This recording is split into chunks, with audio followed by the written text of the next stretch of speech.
Bon, salam alaikum tout le monde. Nous allons commencer, Inch'Allah. On voulait attendre qu'il y ait plus de monde, mais comme on est lié avec Facebook à l'heure, donc nous allons commencer, Inch'Allah. أعوذ بالله من الشيطان الرجيم بسم الله الرحمن الرحيم الحمد لله والصلاة والسلام على رسول الله وعلى آله وصحبه ومن والاه.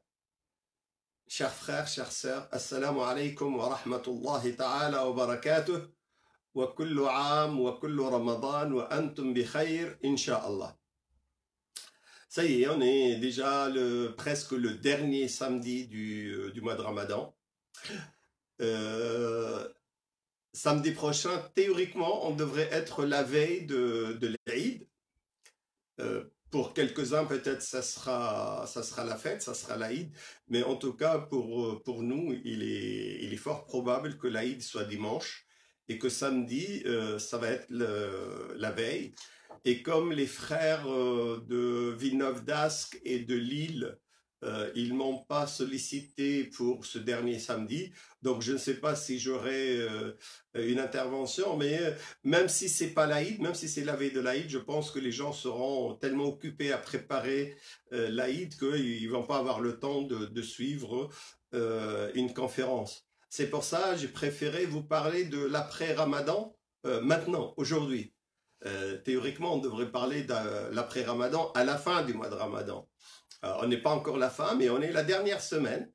Et comme j'aurai peut-être pas l'occasion de vous voir pour les gens du Nord, Lille, Béthune, Villeneuve-d'Ascq, Valenciennes, donc je préfère traiter avec vous ce sujet important. On a consacré 2 semaines avant le Ramadan une conférence qu'on a intitulée « Bienvenue Ramadan » pour préparer la venue du mois. Ben là, on va pas dire au revoir Ramadan parce qu'on n'a pas envie en réalité de dire au revoir Ramadan. On n'a pas envie que Ramadan, en tout cas moi, j'ai pas envie que Ramadan s'arrête, mais bien sûr, il va s'arrêter. Donc, on va essayer de voir comment nous allons gérer l'après-Ramadan. C'est quelque chose d'extrêmement important. Et il faut le planifier, comme on a planifié, comme on a programmé la venue du Ramadan. Il faut programmer l'après-Ramadan dès maintenant. Et quand je dis planifier, bien sûr, j'espère toujours que vous le fassiez, mais je sais que vous n'allez pas le faire, tant pis pour moi, mais j'espère qu'on prenne des notes, que ce soit par téléphone ou alors même après regarder l'enregistrement de la conférence pour noter. Et il faut écrire ça sur un papier parce que on peut être extrêmement intelligent, on peut être garder les informations sans les noter. C'est un entraînement que tout le monde n'a pas. Beaucoup de gens, même avec des notes, il leur arrive d'oublier. Moi, je sais, dans ma famille, je demande qu'on prenne des notes. On prend des notes, seulement après, on a oublié où est-ce qu'on a posé les notes. Donc, ça serait bien de noter les différents points que je vais traiter avec vous, qui vont nous aider à mettre en place un plan, une feuille de route, un programme pour l'après-Ramadan, pour que Ramadan serve à quelque chose. Ça serait quand même dommage qu'on passe 4 semaines de privation et puis qu'après ça sort et puis la vie reprend son cours normal sans qu'il y ait un changement. Ramadan, il a été institué pour opérer des changements et des changements profonds dans la vie du musulman. Donc ça serait bien que vous puissiez noter ou alors consulter la conférence plus tard quand vous aurez plus de temps pour relever les différents points qui vont vous servir pour mettre en place un plan. En tout cas, pas un plan détaillé. Je vais parler des grandes lignes dont nous aurons besoin, Inch'Allah, pour pouvoir tirer profit au maximum de ce mois béni. Vous savez, on passe toujours par des courbes, et c'est scientifique, c'est humain. Et je le vois même, moi, dans mes conférences et dans les conférences de tous les autres conférenciers. Au début, on a vraiment envie d'assister, d'écouter, etc. Et puis, on a la courbe qui est ascendante. Arriver, c'est comme la Covid-19. Et puis, arriver à un pic. Après, il y a un plateau de stabilisation. Puis après, il y a une sorte de chute. Et là, nous avons entamé la chute. Et j'ai remarqué dans pratiquement toutes les interventions, les gens sont là d'écouter tout le temps, les mêmes personnes, les mêmes choses, etc. Donc, il n'y a que très peu de gens, ceux qui, bon, soit qui ont une foi assez forte, soit qui n'ont rien à faire, qui vont encore se brancher. Donc, si vous voyez qu'il y a ou vous pensez qu'il y a moins de nombre de personnes qui suivent, moins d'intérêt, ne vous inquiétez pas, c'est une courbe normale, c'est comme ça, la vie humaine, elle est comme ça, et c'est ça qui va me permettre justement de commencer mon propos par ce hadith extrêmement important. Je ne sais pas si vous l'avez déjà entendu, enfin pour plusieurs d'entre vous sûrement, pour quelques-uns peut-être qu'ils n'ont pas entendu parler de ce hadith. C'est un hadith très important qui a été rapporté par beaucoup d'imams, surtout la version la plus authentique, la plus forte, elle a été rapportée par un imam qui s'appelle Ibn Hibban, dans lequel le prophète sallallahu alayhi wa sallam, il dit je vais le dire en arabe, je vais essayer de le traduire après, et ça va nous servir justement de point de départ pour parler de notre plan de l'après-Ramadan. Le prophète sallallahu alayhi wa sallam dit, يقول رسول الله صلى الله عليه وسلم كما روى عبد الله بن عمر لكل عمل شرة ولكل شرة فترة فمن كانت فترته لسنتي فقد أفلح ومن كانت فترته إلى غير ذلك فقد هلك. Alors le prophète sallallahu alayhi wa sallam, il dit toute œuvre, toute action, toute activité passe par une période de force, de motivation. Quand on a envie parfois de faire la prière, on sent qu'on a beaucoup d'énergie, qu'on est vraiment prêt, on est prédisposé à faire la prière et on donne au maximum, on est motivé et on le voit dans notre activité associative. Parfois, on passe par des périodes de motivation, tout le monde est motivé, on a envie de tout faire. Mais le prophète sallallahu alayhi wa sallam nous dit que li kulli shirratin fatra.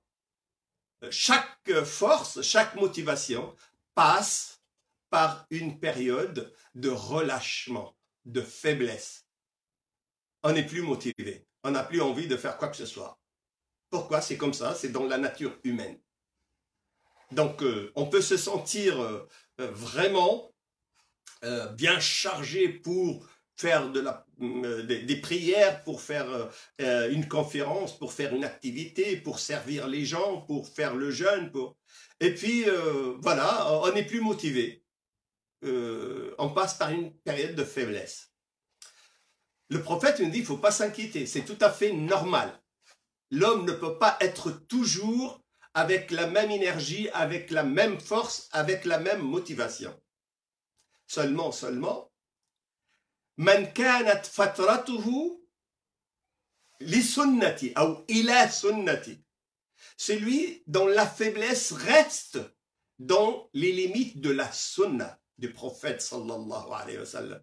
C'est-à-dire, ce n'est pas parce que tu n'es plus motivé, ce n'est pas parce que tu passes par une période creuse de faiblesse que tu dois quitter les clous, que tu dois quitter les limites du convenable, les limites de la sunna du prophète sallallahu alayhi wa sallam.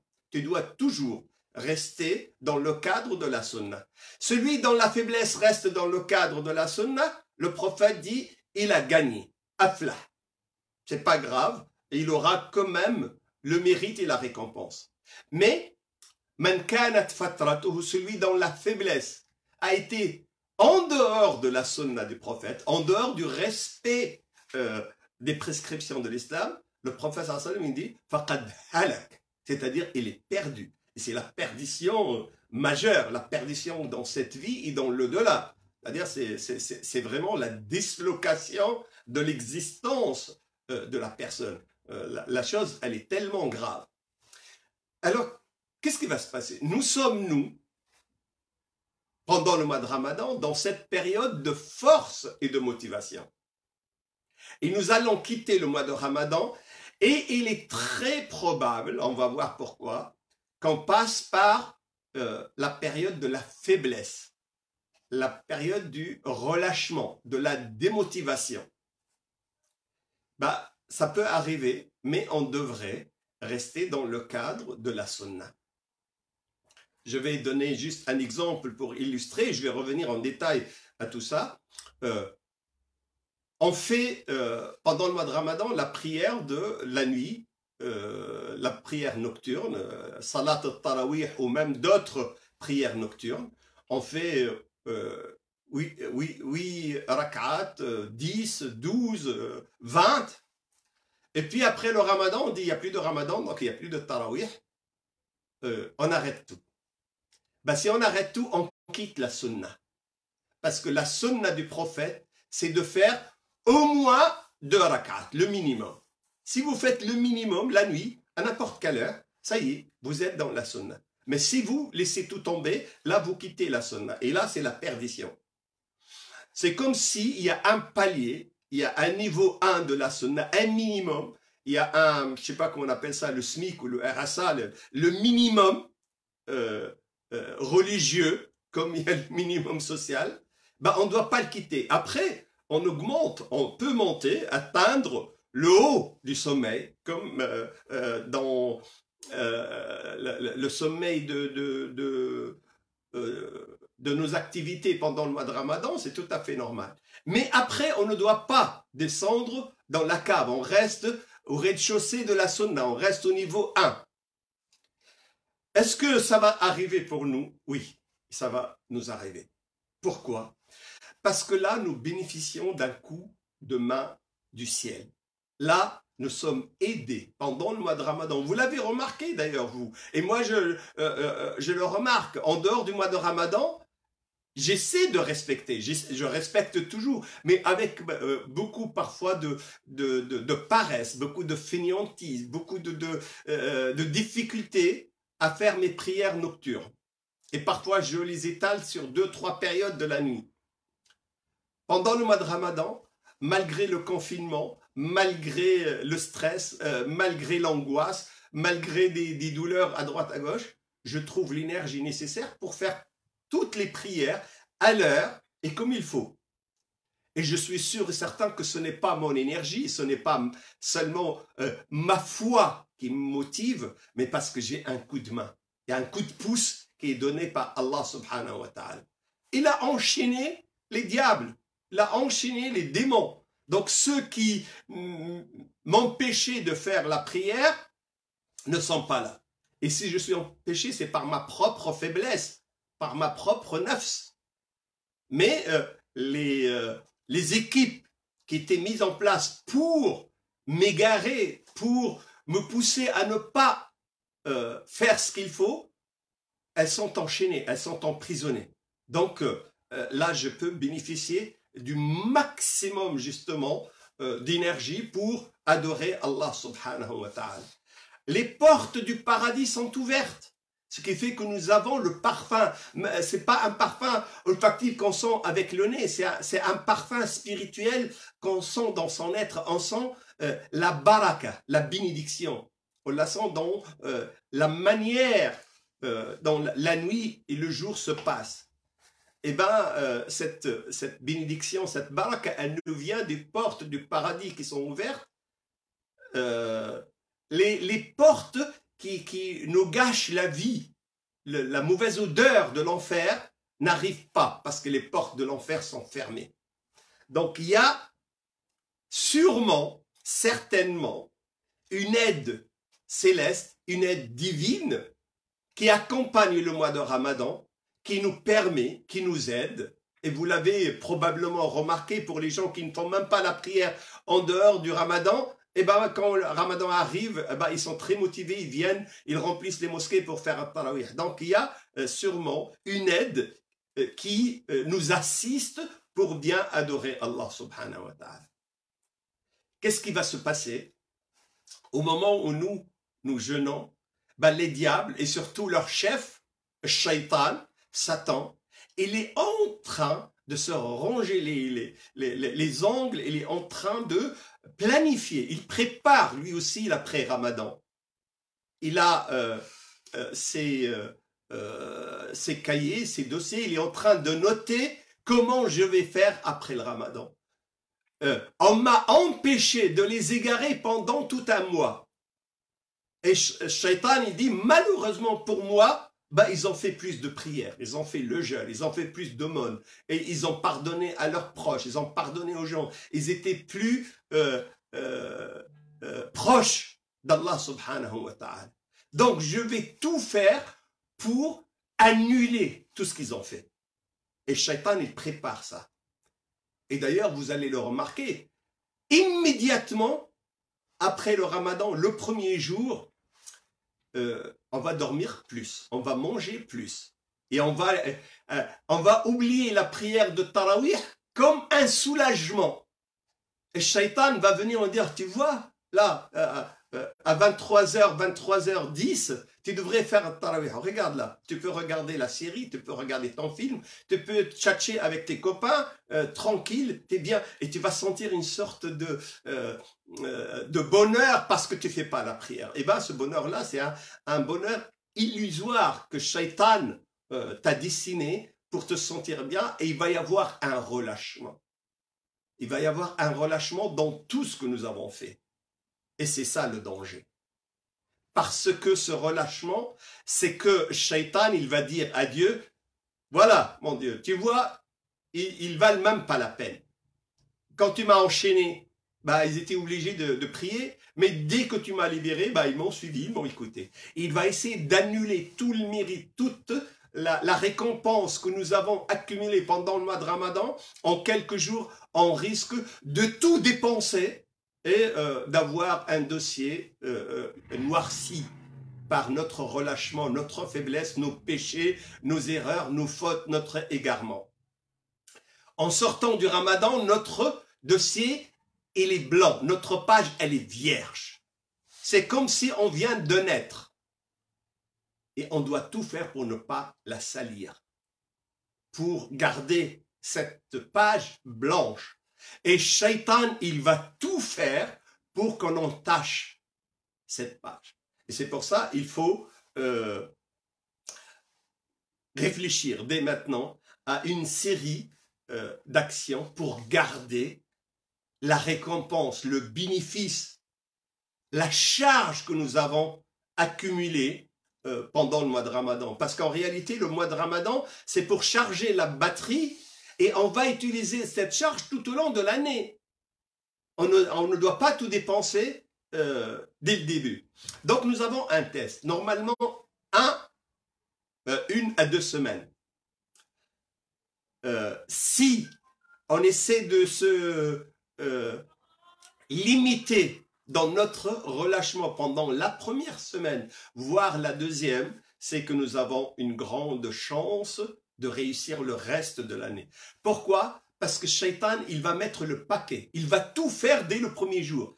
Dès la dernière seconde du Ramadan, les portes des prisons vont être ouvertes et tous les shayatines vont venir avec leur plan qui a été mûrement réfléchi pendant un mois pour nous égarer. Et ils vont nous montrer que toutes les choses dont on était privé, c'est bon maintenant. Tu as fait un maximum de hasanat, et tu peux les utiliser un peu, tu peux dépenser un peu. Si jamais ils trouvent que nous gardons quand même une certaine discipline, un certain contrôle, on reste proche de Dieu, il va patienter, Shaitan, 1 jour, 2, 3, mais au bout d'une semaine, il va dire, finalement, le Ramadan, il a fait son effet. Il va être triste, il va nous relâcher un peu.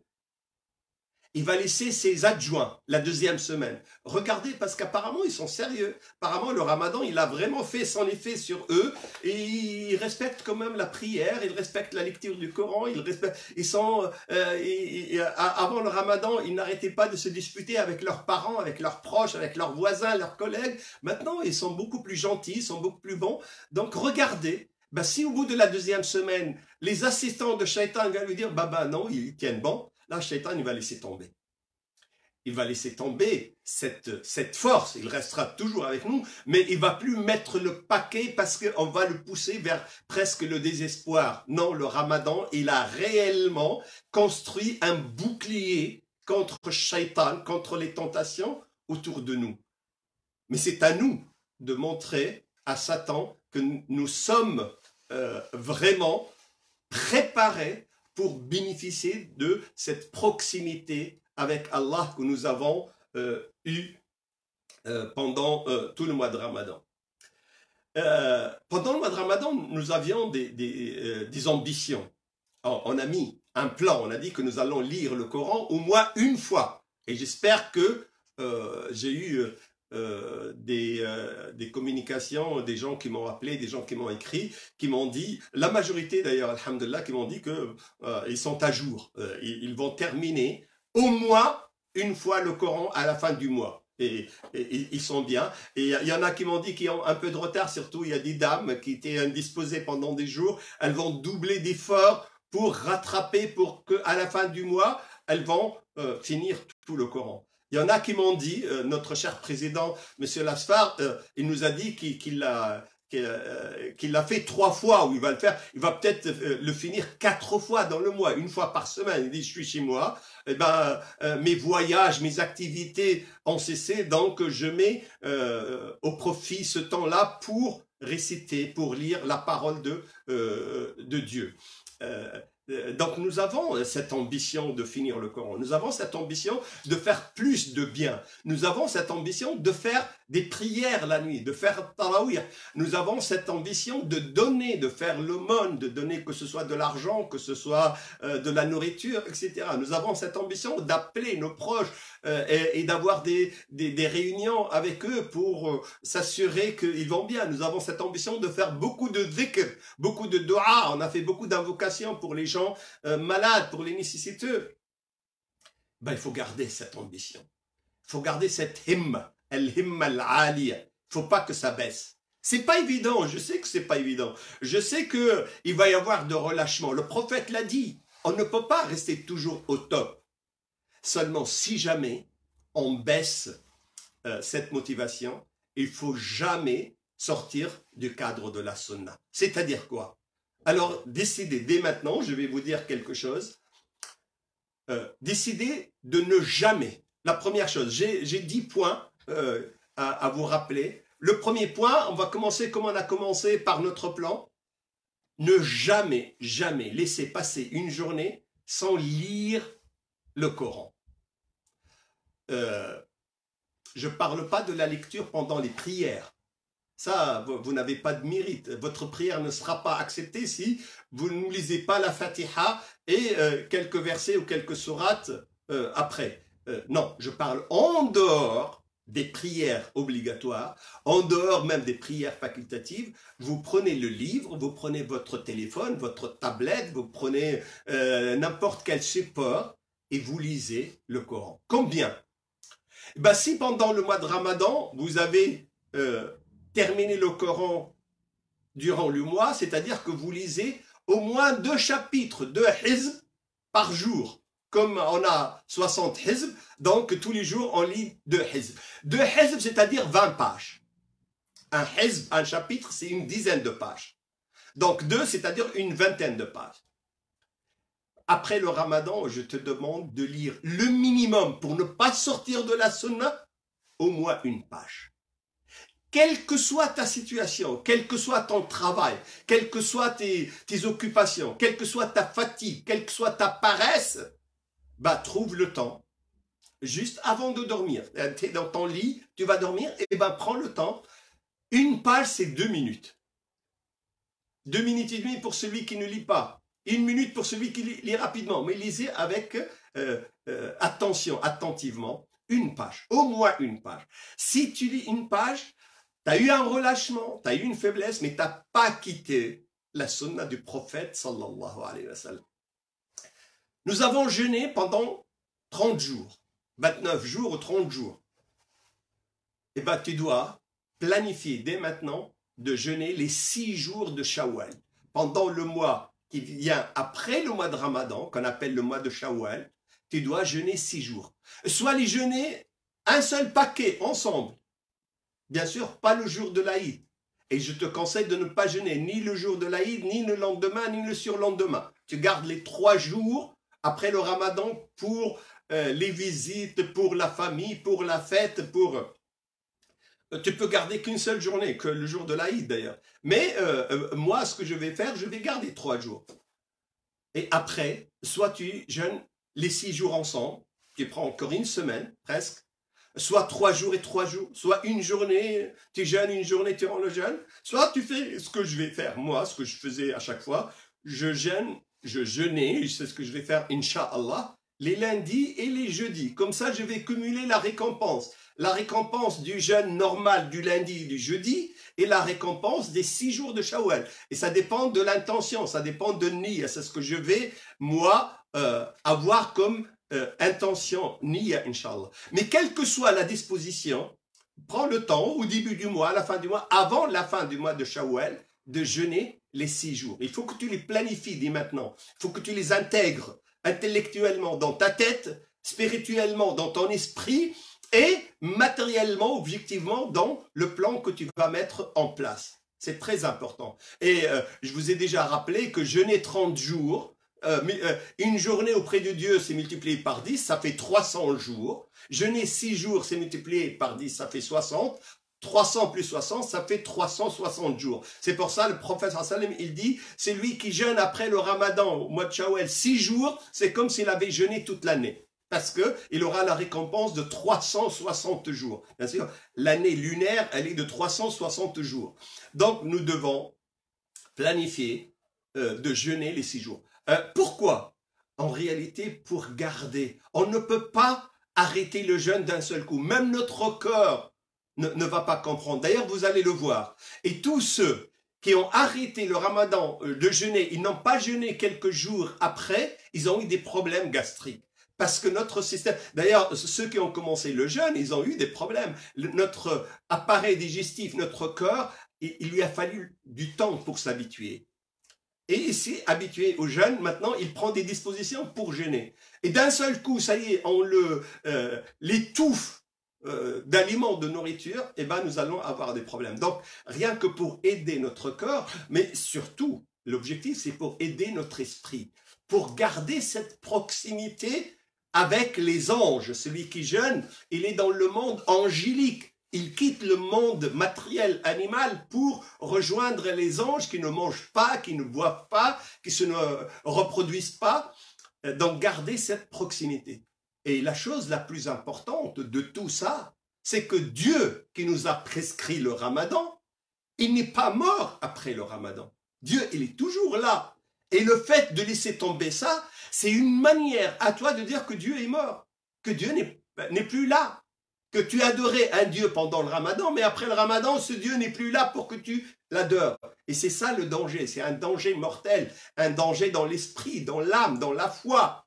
Donc le fait de jeûner 6 jours de Shawwal va, au lieu de s'arrêter, freiner d'un seul coup, il va y avoir une sorte d'inertie. Bien sûr, cette inertie, en réalité, elle nous rappelle une chose. D'ailleurs, c'est une des raisons pour lesquelles moi je jeûne les lundis et les jeudis, pour que même après Shawwal, je peux continuer à jeûner les jeudis ou les lundis, ou faire le maximum pour jeûner quelques lundis et quelques jeudis par mois.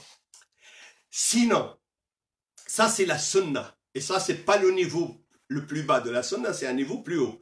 Le niveau le plus bas de la sunna après le Ramadan, c'est de jeûner au moins 3 jours par mois. Ça serait bien que ça soit le 13e, 14e et 15e jour du mois lunaire, mais sinon tu choisis 3 jours, ça c'est le sunna. Si jamais tu ne jeûnes pas, sans voyage, sans maladie, sans aucune raison, c'est que là tu as quitté la sunna. parce que le jeûne obligatoire, c'est le ramadan, mais les autres formes de jeûne, c'est la sunna. On devrait garder le contact, incha'Allah, avec la sunna. Troisième chose, je vous ai dit dans le plan que nous avons vu ensemble, la prière en groupe et la prière à la mosquée, quand nous allons bientôt ouvrir nos mosquées, incha'Allah, vont de nouveau recevoir les fidèles. Tu devrais planifier au moins une fois par semaine, qui est le vendredi, d'aller faire la prière à la mosquée. Les gens qui travaillent tous les vendredis à l'heure de la prière, ce n'est pas bien. Parce que le prophète, sallallahu alayhi wa sallam, il nous a dit, celui qui rate 3 vendredis successifs, Dieu va sceller son cœur. Quel que soit le travail que tu as, tu devrais prendre tes dispositions. Tu es musulman, tu es dans une société qui respecte les confessions. Il y a la loi, tu peux discuter avec ton administration, tu peux discuter avec tes collègues, avec tes patrons, pour au moins aménager au moins un vendredi sur 3, c'est-à-dire un par mois. Et je m'adresse aussi aux femmes. Et je m'adresse aux maris machistes qui empêchent leur épouse d'aller au moins une fois par mois à la mosquée, soit pour assister à une veillée, soit pour assister à une prière. Les femmes, vous êtes invitées, vous ici, et n'écoutez pas ceux qui vous disent que non, faites la prière à l'intérieur de votre chambre, ne sortez pas, etc. Le prophète, sallallahu alayhi wa sallam, il n'a jamais dit ça. Aïcha, elle a dit la prière de la femme, chez elle, elle est mieux, mais le prophète a dit la tamna'u ima Allah min masajidillah. N'interdisez pas aux femmes d'aller à la mosquée. Je te demande pas de faire les 5 prières, de laisser ton mari, tes enfants, ta maison et de passer ton temps à la mosquée. Non, mais tu dois planifier avec ton mari, pour les femmes mariées, au moins une fois par mois d'aller à la mosquée quand les mosquées seront ouverte. Parce que contacter les gens, contacter les autres sœurs, voir cette communauté, voir cet assemblement, voir suivre un imam, ça a une influence sur la fortification, la solidification, la solidité des liens de la communauté. C'est quelque chose d'extrêmement important. Mais comme nos mosquées ne vont pas ouvrir avant peut-être juillet, août, on ne sait pas, ne ratez jamais, après le ramadan, les prières en commun. Si vous ne pouvez pas chez vous, pour X raisons, faire toutes les prières en groupe, faites au moins une. Et moi, je vous conseille vivement de faire la prière de Al-Fajr.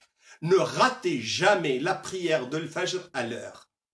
Celui qui rate la prière de Al-Fajr à l'heure, par négligence, par paresse, risque, s'il le fait d'une manière répétitive, risque de couvrir son cœur avec une couche de rouille qui va voiler la lumière du ciel, qui va voiler la lumière, qui va cacher la lumière de Dieu. Et quand le cœur ne reçoit pas la lumière, il ne peut pas la diffuser pour que ça éclaire sa vie.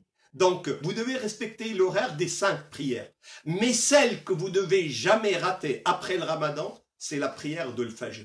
Parce qu'en général, 99% des gens, pendant la prière de l'Fajr qui est vers 4h30, 4h20, les gens ne travaillent pas.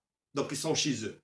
Quel que soit l'état de fatigue, quel que soit l'état de... Tu peux planifier. En plus, c'est 2 rak'at. Tu as 2 rak'at de sunnah, 2 rak'at obligatoires.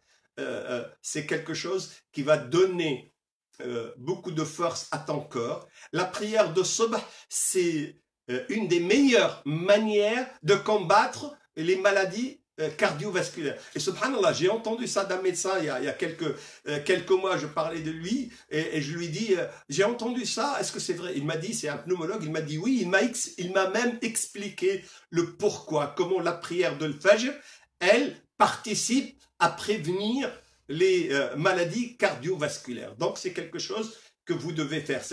On a dit le troisième point, le premier point, la lecture du Coran, deuxième point, jeûner 6 jours, troisième point, respecter les prières. Quand les mosquées vont être ouvertes, à la mosquée, au moins une fois par semaine pour les hommes, au moins une fois par mois pour les femmes.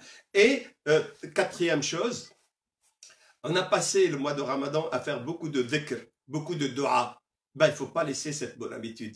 Consacrer que ce soit après la prière de l'Fajr, que ce soit après n'importe quelle prière, ou à quel moment que vous voulez, le moment que vous choisissez, consacrez un minimum de 5 minutes pour le rappel de Dieu et jumeler ça avec les doigts et les invocations. Les doigts, commencez par vous-même. Oh mon Dieu, accorde-moi la guérison. Oh mon Dieu, accorde-moi la richesse. Oh mon Dieu, donne-moi la plus belle femme. Donne-moi le plus beau mari. Donne-moi la plus puissante voiture. Demandez ce que vous voulez à Dieu, mais associez. Une fois que vous avez fait des invocations pour vous, pour vos proches, associez les autres, que vous connaissez, que vous ne connaissez pas. Demandez la miséricorde pour les gens qui sont décédés, qui sont morts. Demandez la miséricorde pour vos parents qui sont décédés. Demandez la santé pour les gens malades. Demandez de l'aide pour les nécessiteux. Parce que quand vous pensez aux autres en faisant les invocations, les anges pensent à vous et vous accordent la même chose que vous avez demandé aux autres. Et ce lien, 5 minutes, je suis très modeste, hein. Je dis 5 minutes par 24 heures, c'est rien du tout. Mais faites au moins ça pour rester dans le cadre de la sunna. 5 minutes pour ad-dhikr. C'est quoi ad-dhikr? On a dit Ya Ghafour, Ya Rahim al-Firli. Subhanallah, Subhanallah, Subhanallah, Alhamdulillah, Alhamdulillah. Vous avez des phalanges, vous n'avez pas de chapelet, vous n'avez pas avec vos doigts. Subhanallah, Subhanallah. Vous allez faire les 4 doigts, 3 fois 3 phalanges, vous avez 12 fois. Vous faites 3 fois, vous avez 36 fois. Vous pouvez utiliser vos mains, vous pouvez utiliser vos doigts, vous pouvez utiliser ce que vous voulez. Vous pouvez, parfois, je suis dans une salle d'attente ou dans une bibliothèque, dans un endroit, je veux pas que les gens regardent que je suis en train de faire tasbih avec mes phalanges. Ben, je regarde la pile de livres devant moi. Et il y a 12 livres, il y a 15 livres, et ben je dis Subhanallah pour chaque livre. Et je refais la même chose. Trouvez le moyen de répéter ça. Et je vous ai dit le minimum de l'istighfar, le minimum de Ya Rabbi Ighfirli. Dans une journée, le minimum c'est 300. Quand tu arrives à 300, tu vas sentir le bien, tu le sentiras physiquement. En dessous, tu vas sentir du bien. Dieu va t'inscrire ça dans ton dossier. Mais 300, ça prend pas beaucoup de temps. Mais si tu peux pas faire 300, comme je t'ai dit 5 minutes, fais ce que tu peux dans les 5 minutes. Et puis la prière sur le prophète. Allahumma salli ala nabi Muhammad. Oh mon Dieu, accorde ta bénédiction, accorde la paix sur le prophète Muhammad. Prenez la formule la plus simple pour vous et répétez-la. Et les invocations, en fait, je vous dis, les invocations, vous n'êtes pas obligé de les faire en arabe ou en arabe littéraire, vous pouvez les faire en patois, en français, en anglais, n'importe quelle langue. Allah subhanahu wa ta'ala comprend toutes les langues. C'est parce que c'est le cœur qui va parler, ce n'est pas la bouche. Donc n'oubliez jamais, jamais, s'il vous plaît, les prières pour les autres, les invocations et les prières, c'est-à-dire le dhikr pour nous-mêmes. Je ne sais pas si c'est la 4e ou 5e point. On a parlé pendant le mois de Ramadan de la décade du pardon. On a dit que le pardon, c'est une attitude noble à laquelle doit s'élever le musulman. Et le Ramadan nous permet, le Ramadan nous entraîne. Et pendant le mois de Ramadan, Dieu nous a accordé un moment pour qu'il nous pardonne afin qu'on pardonne nous aux autres. Et bien ce pardon, cette bonté, gardez-la. Gardez toujours la bonté vis-à-vis des autres. Être gentil, c'est très reposant. Être gentil, c'est très bien. Ne croyez pas les gens qui vous disent que vous devez vous venger. Et je vais vous parler, le point immédiatement après, je vais vous parler des gens qui vous disent « il faut faire ceci, il faut faire cela ». Non, n'écoutez que votre cœur. Dieu va me parler. J'espère, j'ai vraiment envie que Allah subhanahu wa ta'ala me pardonne mes fautes, mes péchés qui sont incalculables et des péchés que je connais même pas, que je commets sans même me rendre compte. Et je veux que Allah me pardonne pour me protéger dans cette vie et surtout pour me protéger dans l'au-delà. Et je ne peux pas bénéficier de ce pardon de Dieu si moi-même je suis quelqu'un de mauvais, si moi-même je ne peux pas pardonner aux autres. Donc apprenez, gardez ce pardon. Si vous avez réglé les relations que vous avez avec vos proches, si vous avez pardonné à quelques-uns, ne revenez pas dessus après le Ramadan. Gardez cette bonté, gardez cette générosité, gardez cette valeur de je supporte ton mal et je réponds par le bien. C'est de la noblesse de l'âme. c'est la tranquillité du cœur. Faites-le, vous allez voir que c'est bien. Vous savez, je vais vous donner un exemple. Quand vous pardonnez aux autres, vous allez découvrir que vous êtes aimé par même les gens que vous ne connaissez pas. Vous participez à une soirée, vous allez voir des gens avec lesquels vous allez nouer des relations, vous allez aller dans un marché, acheter des trucs, vous allez voir que le courant passe entre vous et le marchand, entre vous et la caissière, entre vous et les invités. Vous allez voir que vous avez été accepté, adopté. Dieu vous a donné l'acceptation. Les autres vous acceptent. Ce qu'on appelle al-qaboul. C'est que Dieu, il demande aux autres de vous accepter. Et vous allez voir même, vous êtes 4 ou 5 personnes dans la rue, puis il y a un chat errant dans la rue, il va laisser vos 3 amis, il va venir vers vous. Même les animaux, même les oiseaux, ils vont sentir, parce qu'il y a une sorte d'aura qui vous enveloppe, qui a été générée par quoi? Par votre bonté. La bonté, les animaux la sentent, la bonté sincère, le pardon sincère. Les autres, musulmans ou non musulmans, croyants ou non croyants, sentent ça et vous allez découvrir dans votre vie que Dieu vous ouvre des portes, vous facilite des choses avec les gens. Et bien, si vous voulez savoir le secret, c'est quoi? Le secret, c'est cette bonté, c'est cette générosité, c'est cette gentillesse que vous devez garder après le mois de Ramadan et vous devez l'entretenir. Vous devez vous poser la question toutes les semaines, est-ce que j'étais bon, est-ce que j'ai pardonné, est-ce que j'ai mal réagi, est-ce que j'ai blessé quelqu'un, je dois demander pardon, vous devez garder ça. Et comme je vous ai dit, après le mois de Ramadan, surtout, veillez à avoir les bons amis, à avoir les bons conseils. Souvent, malheureusement, même nos proches, nos cousins, nos cousines, nièces, neveux, parents, oncles, tantes, grands-parents, souvent, ne donne pas le bon conseil. Arrête, t'es pris tout le temps, tu vas aller au paradis, qu'est-ce que tu fais? Dieu est pardonneur, tu nous casses les pieds avec Allah, avec le Coran, fais comme tout le monde, un minimum, t'es pas mieux que nous, t'es pas plus croyant que nous. Et puis ils vont faire une pression sur vous pour vous pousser soit à adorer Dieu en cachette, soit à relâcher un peu. Et surtout les collègues, les camarades, les amis, les voisins, quand vous discutez, les dames devant la porte de l'école quand vous allez déposer ou aller chercher les enfants, les gens que vous rencontrez au supermarché, chez le boulanger. Malheureusement, la majorité ne sont pas de bons conseils. Ou alors, ils sont une source de tentation. Ils vont vous parler, est-ce que tu as vu le dernier film? Est-ce que tu as vu la dernière série? Ils vont vous dire beaucoup de bien de cette chose et vous allez regarder ça, mais il y a dedans des choses extrêmement perverses. Perverses même intellectuellement, qui peuvent toucher après la foi. Faites le ménage dans votre entourage, dans vos amitiés. Choisissez les gens qui vous rappellent Dieu. Choisissez les gens qui vous encouragent à être un bon musulman, une bonne musulmane, à fortifier votre foi. Choisissez les gens qui vous font aimer la religion. S'il y a des gens qui vous disent que tout est haram, c'est halal, fais pas ça, tu vas être grillé, fais pas ça, que pour eux tout est interdit, ce ne sont pas les bons gens. Il faudrait que, qu'on vous donne les bonnes nouvelles dans la religion, il faudrait qu'on vous rassure dans la religion, il faudrait qu'on vous fasse aimer la religion. Choisissez ces gens-là. Même si vous n'êtes pas très intime, si vous n'êtes pas très amis, eh ben faites le nécessaire pour vous rapprocher d'eux. Parce que parfois, on est égaré sans le savoir. Il y a la vie, il y a le travail, il y a les amis, il y a le mari, il y a la femme, il y a les enfants, il y a tout ça. Et ils nous poussent d'une manière presque insidieuse, inconsciente. Et on s'égare, on s'éloigne un tout petit peu. Et puis, on n'est même pas conscient qu'on n'est plus sur la sunna, on n'est plus dans les rails, dans le cadre de la sunna du prophète.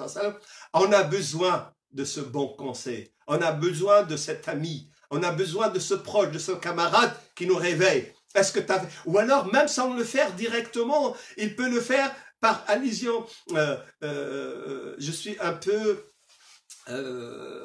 stressé. Heureusement que hier soir, j'ai fait 4 rak'at pour demander à Dieu d'apaiser mon cœur et ça m'a fait du bien. Donc il va vous parler de la prière de la nuit, ça va vous réveiller. Il peut le faire d'une manière indirecte. Choisissez les bons amis. Parce que malheureusement, après le ramadan, immédiatement, les gens, et nous les connaissons, nos amis, nos copains, nos camarades, immédiatement on prend le téléphone parce qu'ils ne sont pas musulmans, peut-être parce qu'on avait l'habitude de jouer du foot ensemble, de regarder la télé ensemble, de discuter ensemble, d'aller courir ensemble, d'aller faire les lèche-vitrines ensemble. Donc on va renouer avec eux et ça va être le début de la tentation et de l'éloignement, de l'égarement de notre voie. Le ramadan nous a appris à être organisés. L'heure de la rupture, elle est calculée à la minute près. Les heures de prière aussi. On doit dormir à un horaire pour pouvoir travailler, pour pouvoir préparer, même ceux qui travaillent chez eux par le télétravail, ils sont obligés de s'organiser pendant le mois de Ramadan. Les priorités ne sont plus les mêmes. Et en plus, avec le confinement, qui n'est pas encore levé complètement, et je vous conseille de respecter encore le confinement quelques jours, quelques semaines, sauf pour les obligations, les nécessités, parce qu'on n'a pas encore bien contrôlé cette maladie. Et avec le confinement, aussi les priorités ont changé. Eh bien, revisez après le Ramadan vos priorités. Gardez les choses les plus importantes. Et je vous ai parlé il y a quelques jours du bien. Faites les priorités qui vous aident à accomplir le bien. Faire le bien, c'est quoi? Le bien, c'est le bien auprès de Dieu. Le bien, c'est la chose qui vous amène à sauver votre peau dans l'au-delà. Parce que si vous visez ce bien-là, vous allez nécessairement sauver votre peau ici-bas. Si vous servez le bonheur de l'au-delà, vous allez récolter le bonheur ici-bas. Mais si vous ne visez que le bonheur ici-bas, vous risquez de ne pas l'atteindre et surtout, vous allez sûrement compromettre le bonheur de l'au-delà. Donc, faites les priorités. Et vous savez, les priorités, contrairement à ce qu'on pense ici en France, on est dans une société matérialiste qui n'est pas religieuse. Le travail, c'est la chose la plus importante ici en France. D'ailleurs, le terme travail, je vous l'ai rappelé plusieurs fois, c'est un terme qui vient du latin qui veut dire instrument de torture. C'est le truc qu'on met pour emprisonner les mains, les bras et la tête pour torturer les gens. Le travail, travailler, prenez de la peine, on dit. Le travail en islam, au contraire, c'est une noblesse. Le travail, c'est une adoration. Mais malgré que le travail soit une adoration, une noblesse, il n'est pas la chose la plus importante. La chose la plus importante dans votre vie, à la tête de votre liste de priorités, votre relation avec Dieu. Comment vous êtes avec Dieu? Vos prières, vos obligations. Parce que c'est ça la clé de tout le reste. C'est ça qui va vous faciliter le reste.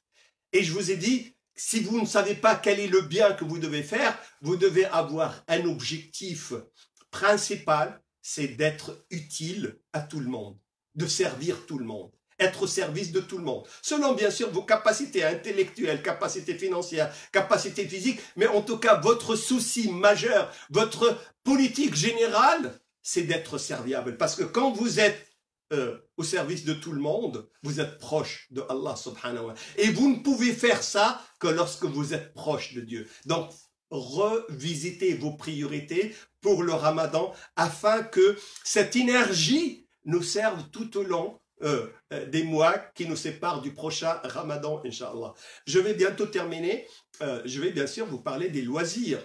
La vie n'est pas que prière, invocation, etc. Vous allez dire, mais on n'est pas des moines, nous, on n'est pas de bonnes sœurs. Non, vous avez le droit au loisir, vous avez le droit d'aller en vacances, vous avez le droit d'aller au cinéma, d'aller au théâtre, de vous balader dans le parc, de regarder un film rigolo, vous avez le droit c'est pas seulement un droit, c'est un devoir religieux d'apaiser son corps et son esprit par les loisirs. Seulement, malheureusement, quand on programme, on a l'habitude, surtout ces dernières années, quand le Ramadan est proche de l'été, dès la fin du Ramadan, on planifie des vacances, on planifie des sorties et on fait la sourde oreille à l'environnement du loisir, à le contexte des loisirs. Et on peut baisser la garde et commettre des péchés. Commettre des péchés avec le regard. On va dans des endroits où c'est un étalage de viande, où il n'y a aucune pudeur, et on va, à force, on va prendre l'habitude de ça, et on va même pas penser que c'est un manque, que c'est quelque chose qui n'est pas bien, et ça va malheureusement mettre une couche sur notre foi, sur notre cœur. Nous pouvons regarder des choses interdites. On peut commencer à écouter des choses interdites. On peut recommencer à faire de la médisance, à colporter des mensonges, des rumeurs. Donc, quand on programme les loisirs, il faut que les loisirs ne quittent pas le seuil de la sunna. On peut rire, on peut rigoler, on peut nager, on peut regarder des films, des pièces de théâtre, on peut avoir des vacances, on peut se détendre, on peut faire les 400 coups pour être bien, mais les 400 coups dans les rails, sur les rails de la sunna. Et il faut pas ça. Parce que la tentation de Shaitan, elle est grande. Il suffit qu'il nous sorte un tout petit peu. Ça y est, la déviation va augmenter au fil du temps. Et nous allons nous retrouver dans 2 mois, 3 mois, 4 mois. Combien t'as fait de rak'at la nuit? 0. Combien t'as fait d'invocations? 0. Combien surtout si tu n'as pas le bon entourage, si tu n'as pas la chance comme nos amis de Hidayah ou de la Ligue islamique du Nord, la grande mosquée de Lille ou la grande mosquée de Béthune ou le centre islamique de Villeneuve-d'Ascq où ils ont un bon encadrement ou un bon entourage, mais tous les musulmans ne sont pas dans les associations, dans les mosquées et tu risques, si tu n'as pas ce rappel-là des associations des mosquées, tu risques de dévier et ça sera trop tard quand tu ouvres les yeux parce que personne ne peut garantir la vie. Bien sûr, je ne vais pas terminer sans vous parler de l'aumône, des dons. Hier, ma femme, j'ai fait une conférence pour Nantes et ils m'ont demandé d'insister sur, parce que leur mosquée, elle a réellement besoin d'aide. Ma femme m'a dit, t'as trop insisté sur les dons. Et c'est vrai, mais parce que, je vous ai déjà dit, vous êtes des gens responsables. Les seuls qui dépensent pour leur religion, ce sont les musulmans. On n'a pas de subvention, nous. Les églises sont entretenues par les collectivités, par l'État. Il y a même des États qui supportent les dépenses. Les prêtres, ils ont une caisse. D'ailleurs, j'ai appris que ce sont les imams, parce qu'ils sont plus jeunes, qui participent à payer la retraite des rabbins et des prêtres.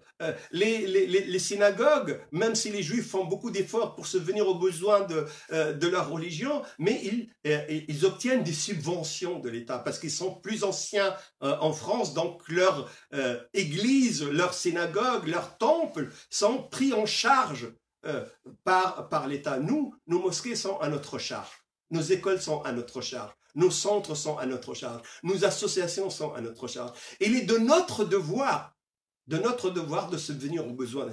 Je vous demande pas de vous ruiner. Donnez ce que vous pouvez. Ne laissez jamais, jamais passer une journée sans donner un sourire, une invocation, un coup de fil, ou alors 1 euro, 2 euros. Et une semaine, pendant le vendredi, si vous allez faire la prière, donnez 1 euro, 2 euros. C'est pas la quantité. Si vous le faites sincèrement, Dieu va bénir.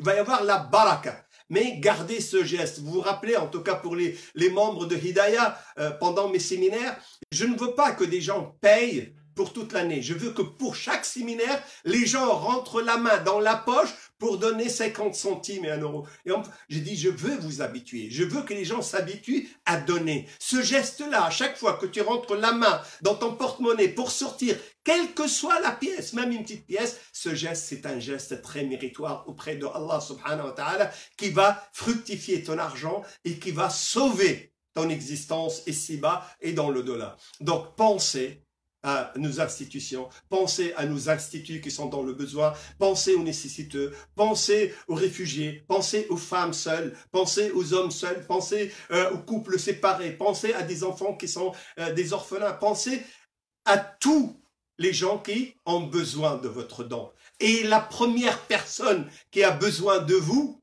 c'est vous-même. Vous avez besoin, vous, de faire des dons pour vous protéger. Donc j'espère que ces quelques lignes vont être une orientation. Si je compte bien ce que j'ai dit, ça va être 9 choses et je vous ai promis 10. Ben, j'ai laissé le beau pour la fin et je vais vous libérer. La forme, la santé. Pendant le mois de Ramadan, on a, en tout cas moi, même ma fille, elle est passée hier entière, elle me dit « Oh, t'as vraiment maigri !» Ça me fait plaisir que tu le vois de l'extérieur. Mais j'ai le personne qui me confirme effectivement que, Inch'Allah, à la fin du mois de Ramadan, je ne vais pas atteindre mon objectif de 4 kilos, je vais le dépasser d'1 kilo ou 2. Donc pendant le mois de Ramadan, nous avons maigri. On a perdu beaucoup de sucre, beaucoup de graisse, beaucoup de cholestérol, beaucoup de toxines, etc. Eh bien, pensez à contrôler votre alimentation après le mois de Ramadan. Pensez à contrôler votre forme. Pensez à contrôler votre santé. Et la seule chose que vous devez faire réellement après le confinement, quand il y aura le déconfinement, ce n'est pas aller faire les magasins, c'est essayer d'aller faire de la marche, aller faire du sport. Faire le sport pour essayer de retrouver la forme. Le mois de Ramadan nous a aidés à garder notre forme. Et ben nous allons prendre cet entraînement et nous allons l'appliquer tout au long de l'année en contrôlant. Vous devez bannir beaucoup d'aliments de votre cuisine, de votre alimentation. Ou vous le faites de temps en temps, d'une manière très très espacée.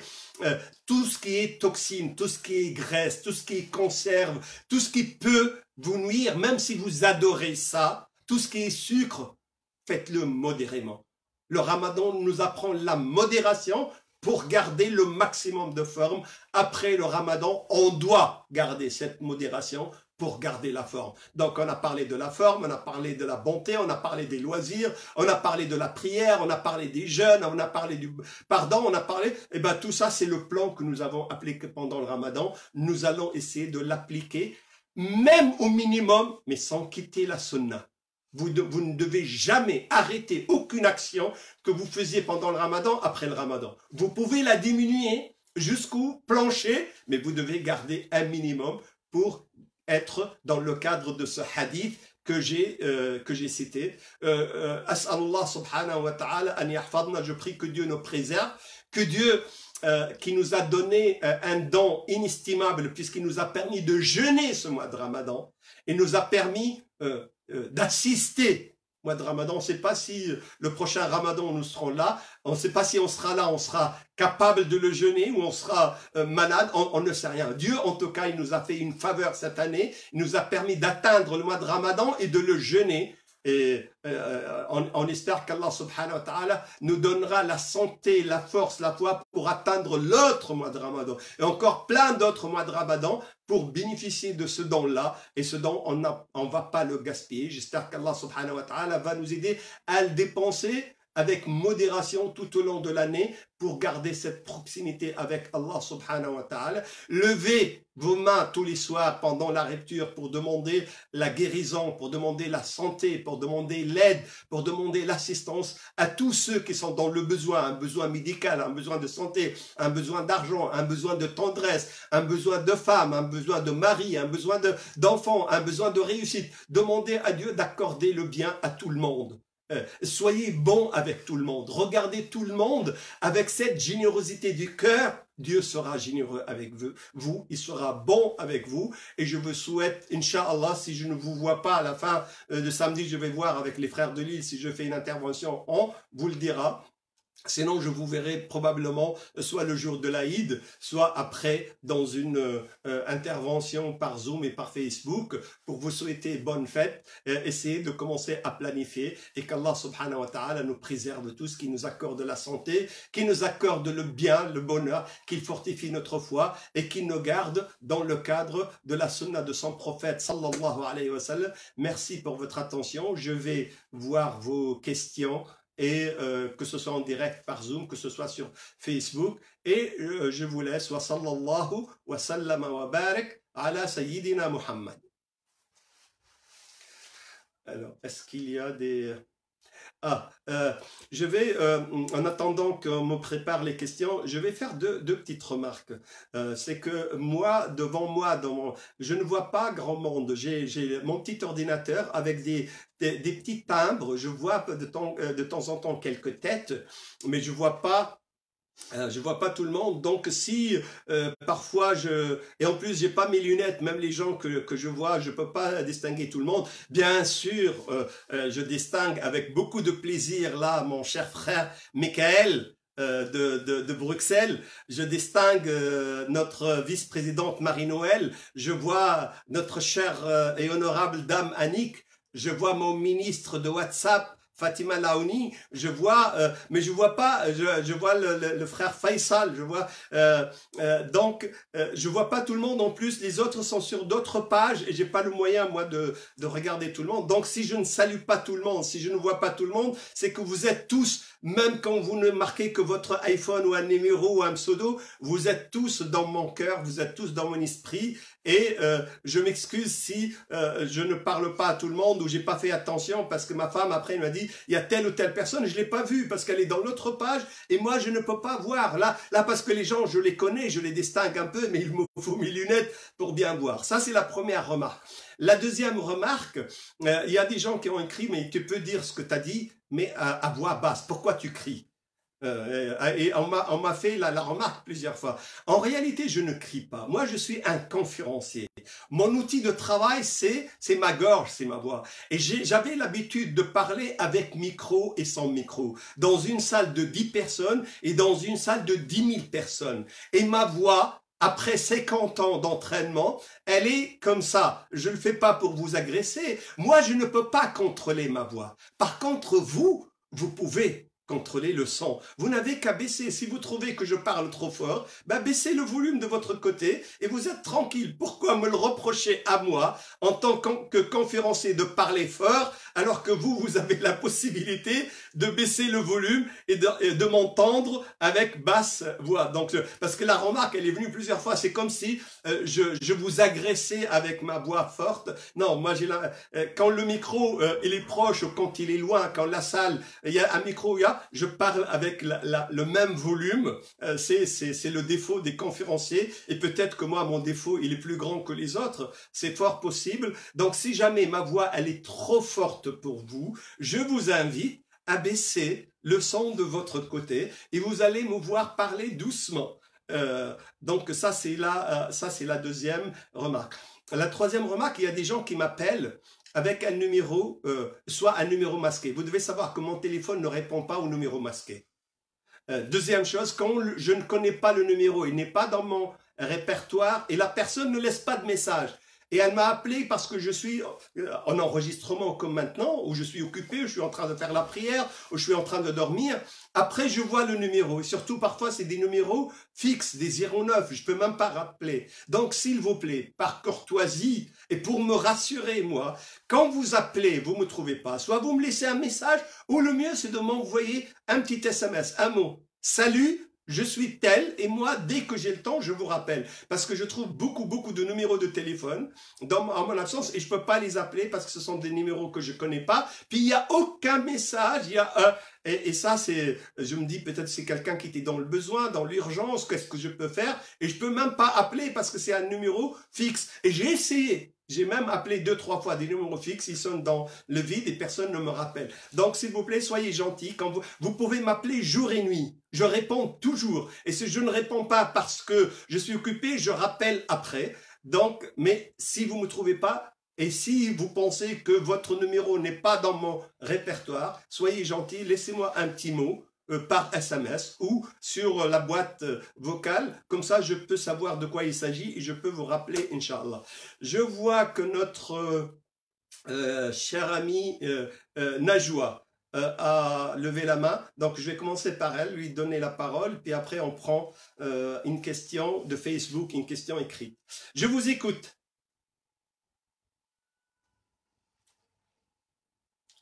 Ah, par contre, je vous entends pas là.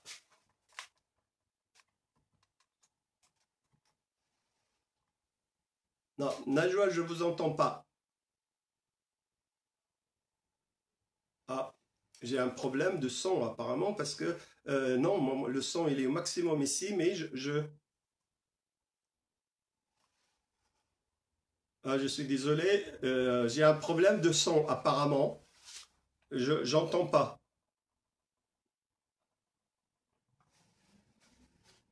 Euh, et je ne sais pas pourquoi le son il est bon.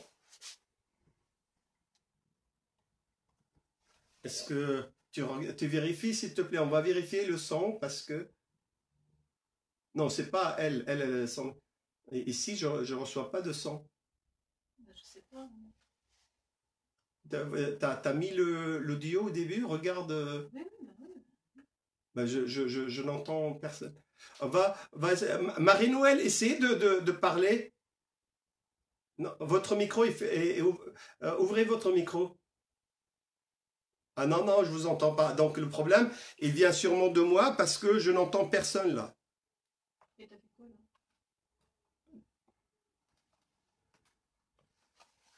là? J'ai rien fait moi. Ah, mais j'entends pas, il n'y a pas de son. Je sais pas. Là ici, c'est quoi? Attends.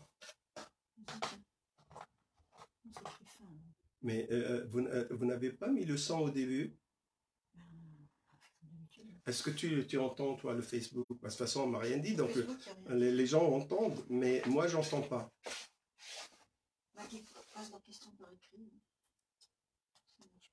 Bah, je suis désolé, pour l'instant, on a un problème. J'entends pas le son, donc ça, c'est probablement, c'est un problème qui vient de chez moi, d'ici. Ah, ça y est, je vous entends. Ça y est, ça y est. Ça y est, Ah oui, oui, pardon, parce que malheureusement, l'équipe qui a installé... Ah, voilà. Donc du coup, ça y est, je peux... Oui, je vous écoute. L'équipe qui a installé, ils n'ont pas vérifié le son. Oui, je vous écoute. Moi, je n'ai pas vraiment de questions parce qu'en fait, les différentes questions, elles ont trouvé une réponse au fur et à mesure de votre intervention. C'est juste par rapport à la dernière chose aux dernières choses que vous avez dites par rapport au son de votre voix. Moi, je trouve pas que vous soyez, vous n'êtes pas agressif, et je me disais que peut-être ça agressait peut-être les shayatin ou les gens qui les entendent. Ah, vous êtes une dame trop gentille. Vous êtes trop gentille. Vous connaissez un petit peu comment on est dans la famille, hein. On ne passe pas de crème, mais Masha'Allah Ali, et vous m'avez donné une force pendant ce mois du Ramadan. Alhamdulillah, c'est grâce à Dieu, alhamdulillah. Alhamdulillah, merci beaucoup. Mon moral, c'était pas génial, et alhamdulillah, j'ai vu vos conférences et ça m'a donné beaucoup de force, alhamdulillah. Ah, mashallah, vous êtes trop gentil. Que Dieu vous sauvegarde, que Dieu vous aide, Inch'Allah. Vous êtes une dame très gentille. Non, mais parce que si j'ai parlé de ça, c'est parce que j'ai reçu 2-3 fois la remarque.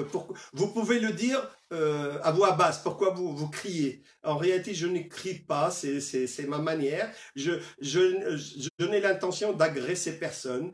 Et même quand je suis en colère contre moi-même parce que je vous veux beaucoup de bien. Et c'est pour ça que je dis, si ma voix, elle est trop haute pour vous, vous pouvez baisser le volume. Mais là, je suis en train de voir un nom qui s'inscrit devant moi.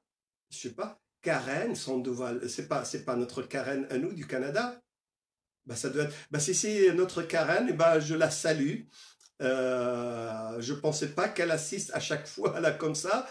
Bah, Ah, masha'Allah, masha'Allah, masha'Allah, ça me fait énormément plaisir. En même temps, je suis en course, je suis vraiment désolée. Masha'Allah, masha'Allah, ça me fait plaisir. Et ben, vous passez salam à votre petite famille. J'ai vu la photo du bouquet de fleurs que vous avez, masha'Allah. Votre petite fille et les 2 jumeaux, masha'Allah, ils sont encore plus beaux que la maman qui est très belle et que du papa qui est très beau. Masha'Allah, ça me fait plaisir. Vous êtes du Canada. Et vous suivez. Avec 6 heures de décalage, mais... Oui. Masha'Allah, avec 6 heures de décalage. Masha'Allah, masha'Allah. Masha'Allah, que Dieu vous sauvegarde et passez salam autour de vous. Ça nous fait vraiment plaisir de vous voir. Et moi aussi, et c'est ce que je disais à votre femme, c'est que le khair que j'ai dans ce confinement, c'est d'avoir accès à toutes ces conférences que j'avais ratées. Donc, alhamdulillah, il y a du khair en toutes choses et le mien, il est ici. Masha'Allah. Masha'Allah. Passez salam autour de vous, Masha'Allah. J'y manquerai pas, Inch'Allah. Barakallahu fik. Je vous en prie.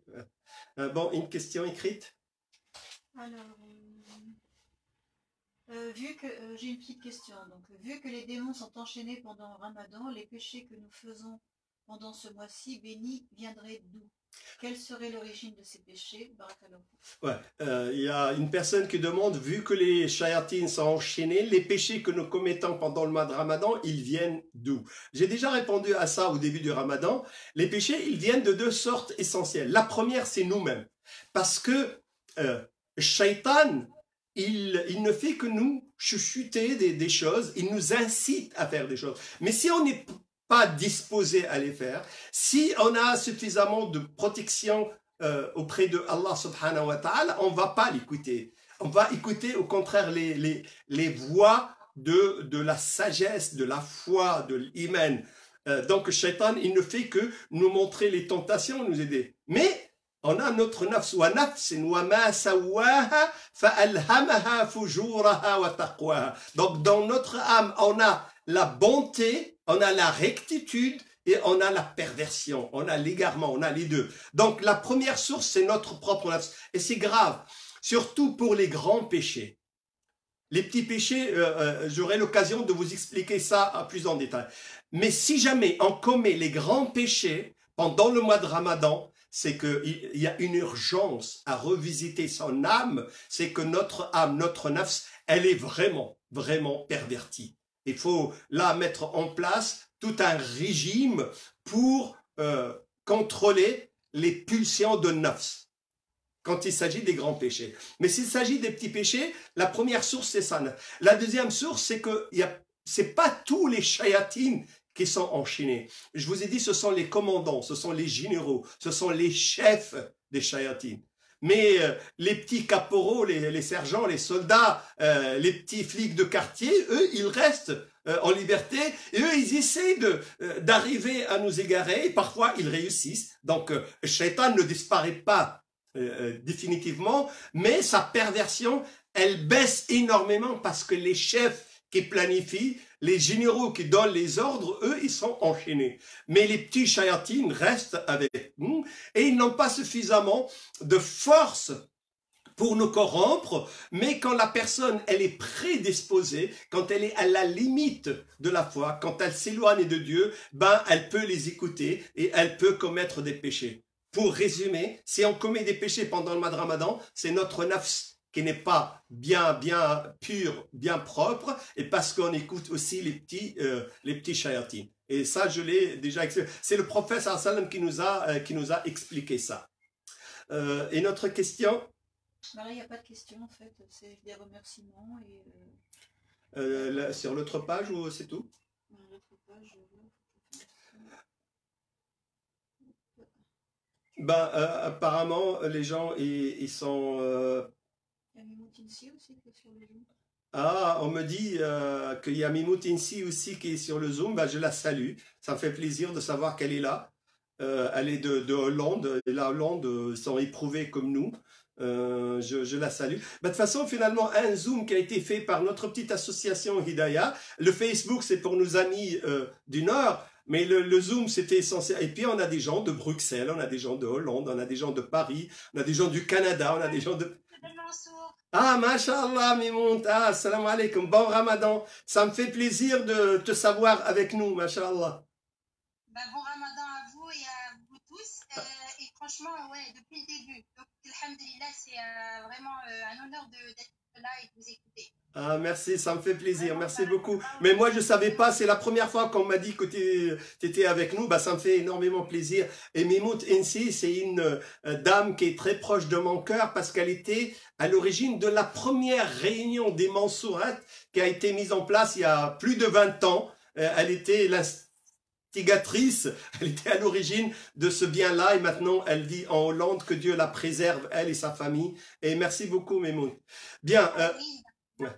Je vais vous souhaiter à tous un très bon Ramadan, une très bonne fin de Ramadan. N'oubliez pas que nous sommes dans la décade de l'affranchissement de l'enfer. Donc, il faut qu'on sorte du Ramadan avec une page vierge et on doit tout faire le reste de l'année pour la garder vierge. On doit garder le contact avec Allah subhanahu wa ta'ala. Ne vous en faites pas, nous allons sortir de cette crise bientôt et très très bien. Et après la nuit, il y a toujours l'aube, il y a toujours le jour. Et après la difficulté, il y a toujours la facilité. C'est juste la patience de quelques jours et vous allez vous sentir très très très bien. Et ce mois de Ramadan va vous apporter beaucoup de bien dans votre vie, Inch'Allah. J'espère vous retrouver bientôt pour l'Eid et passer de bonnes soirées cette semaine qui reste et on se retrouve bientôt, Inch'Allah. Merci pour votre attention, merci pour votre présence.